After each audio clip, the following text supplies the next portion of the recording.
Today we're going to be doing an oil change on this 455 John Deere. Let's get started. Alright, so here are the things you're going to need to do this oil change. You're going to need your 10mm wrench to drain, your engine specific oil filter, little funnel so you don't make too much of a mess when you go to refill, oil filter pliers, very handy to have, pull the old filter off, and then your oil.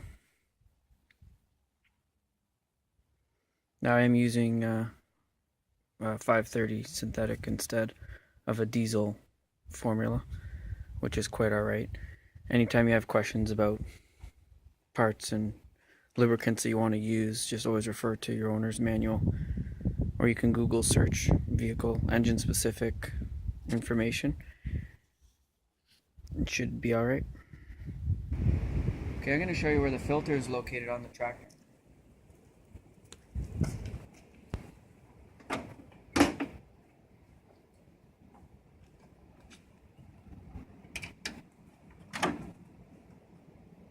These spring tabs can be a little bit of a pain, but they'll come out pretty easy. Slide this panel right off, out of the way. Now when you're looking at this side of the motor, this is where the engine oil filter is located. When you want to remove it, you feel free to use like engine oil filter pliers, but when you put the new one back on, all is needed is just to tighten it down by hand.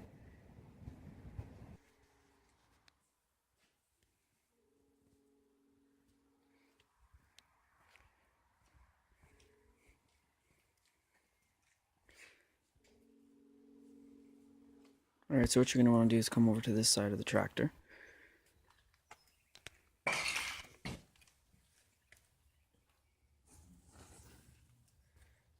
You'll find your little drain valve there.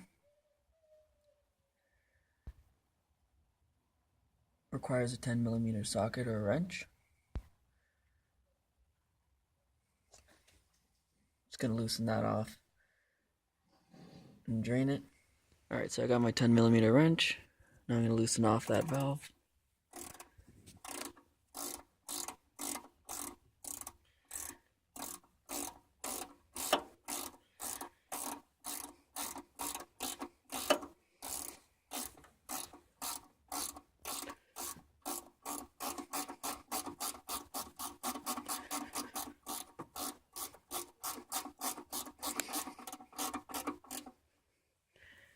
As you can see, the oil is pouring out of that little hose.